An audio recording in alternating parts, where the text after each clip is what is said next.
আমরা প্রতিদিন যে ইলেকট্রনিক ডিভাইসগুলো ব্যবহার করি সেগুলোর ভেতরে কিন্তু একটা দারুণ জিনিস নীরবে কাজ করে চলেছে।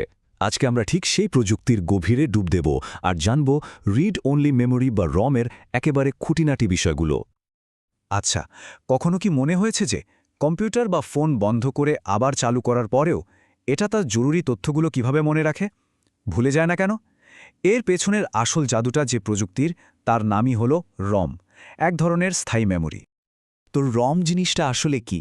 একে যদি সহজে বুঝতে হয় তাহলে চলুন একে একটা স্থায়ী ডিজিটাল লাইব্রেরির সাথে তুলনা করি।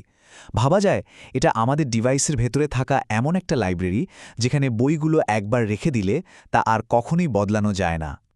টেকনিক্যালি বলতে গেলে রমের পুরো নাম হল রিড অনলি মেমোরি। আর এই যে নন ভোলাটাইল শব্দটা, এর মানে হল পাওয়ার বা বিদ্যুৎ চলে গেলেও এর ভেতরের তথ্য মোছে না। ঠিক যেমন একটা ছাপা বইয়ের লেখাগুলো একদম স্থায়ী, রমের ডেটাও ঠিক সেরকমই পার্মানেন্ট। চলুন একটা সাধারণ রম চিপের গঠনটা একটু দেখি। দেখতে কিন্তু বেশ সহজ। এর মূলত তিনটা অংশ।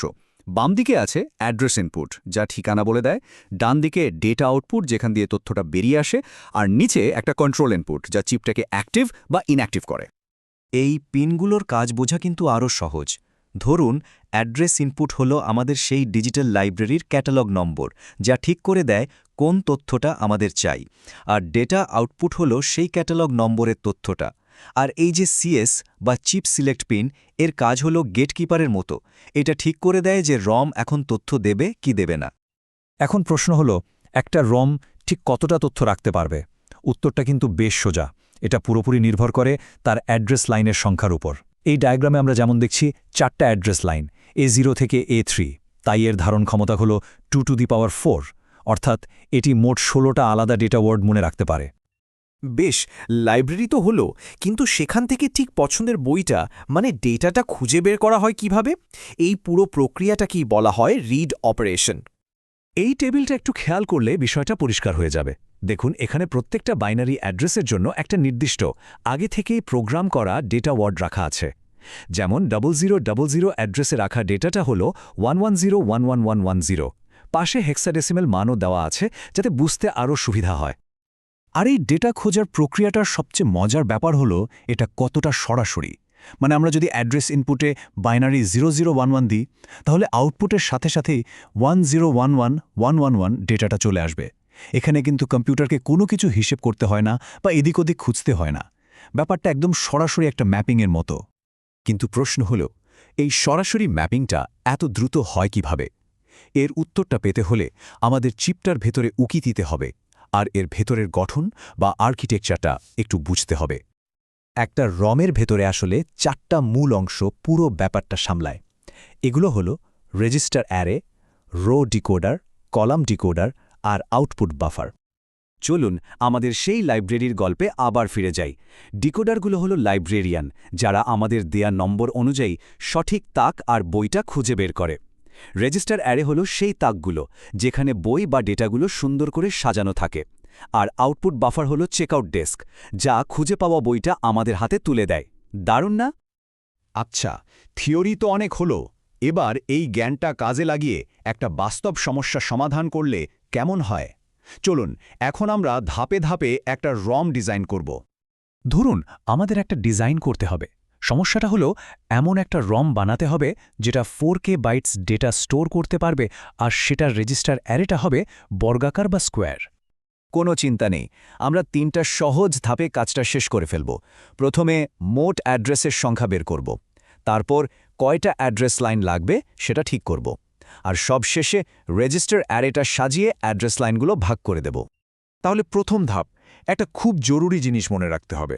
ডিজিটাল সিস্টেমের জগতে কে বা কিলো মানে কিন্তু 1000 নয়, এর মানে হলো 1024। তাই 4K বাইট মানে আসলে 4 গুণ 1024 বাইট। তার মানে 4 গুণ 1024, অর্থাৎ আমাদের রমকে মোট 4096টা আলাদা 8 বিটের ওয়ার্ড বা বাইট মনে রাখতে হবে। সোজা কথায় আমাদের 4096টা ইউনিক অ্যাড্রেসের দরকার। এবার দ্বিতীয় ধাপ, আমাদের এই 4096টা লোকেশনকে আলাদাভাবে চেনার জন্য কয়টা অ্যাড্রেস লাইন লাগবে? এর জন্য আমাদের সমাধান করতে হবে এই ইকুয়েশনটা। 2 টু দি পাওয়ার কত হলে 4096 হয়? আর আমরা জানি যে 2^12 হল 4096। এর মানে আমাদের ঠিক 12টা অ্যাড্রেস ইনপুট লাইন দরকার। এই 12টা লাইন দিয়েই আমরা 4096টা আলাদা লোকেশনকে একদম নিখুঁতভাবে চিনতে পারব। এখন শেষ ধাপ। যেহেতু আমাদের একটা বর্গাকার বা স্কোয়ার অ্যারে বানাতে বলা হয়েছে, আমরা জাস্ট 496 এর স্কোয়ার রুট বা বর্গমূল বের করব, যেটা হলো 64। তার মানে আমাদের রেজিস্টারগুলো একটা 64×64 গ্রিডে সাজানো থাকবে। আর এটাই হলো আমাদের ডিজাইনের সবচেয়ে সুন্দর অংশ। দেখুন, মোট 12টা অ্যাড্রেস লাইনকে আমরা সমান 2 ভাগে ভাগ করে নেব। প্রথম 6টা লাইন যাবে রো ডিকোডারে, যা 64টা সারির মধ্যে একটাকে সিলেক্ট করবে, কারণ 2^6 2^6 হল 64। আর বাকি 6টা লাইন যাবে কলাম ডিকোডারে, যা 64টা কলামের মধ্যে একটাকে সিলেক্ট করবে। ব্যাস, হয়ে গেল আমাদের ডিজাইন। তো আজকের আলোচনা থেকে মূল কোন বিষয়গুলো আমাদের মনে রাখতে হবে, চলুন এক ঝলকে দেখে নিই। আমরা জেনেছি রম কি, আর এটা কিভাবে একটা গ্রিডে স্থায়ীভাবে ডেটা ধরে রাখে। আমরা দেখেছি কিভাবে অ্যাড্রেস লাইনের সংখ্যা দিয়ে এর ক্যাপাসিটি ঠিক হয়, আর এর ভেতরের ডিকোডারগুলো ঠিক লাইব্রেরিয়ানের মতো কাজ করে। আর সবচেয়ে বড় কথা, আমরা দেখেছি যে বড় ডিজাইনের সমস্যাও ছোট ছোট গাণিতিক ধাপে ভেঙে সমাধান করা সম্ভব। তাহলে চলুন শেষ করার আগে একটা মজার বিষয় ভাবা যাক। আমাদের চারপাশের ডিভাইসগুলো, যেমন কম্পিউটার বা স্মার্টফোন, এগুলোর রমে ঠিক কী ধরনের স্থায়ী তথ্য জমা থাকে? হতে পারে সেটা কম্পিউটার চালু হওয়ার প্রথম নির্দেশ, যা বায়োস নামে পরিচিত, কিংবা ফোনের ফার্মওয়্যার। ব্যাপারটা কিন্তু আসলেই ভেবে দেখার মতো।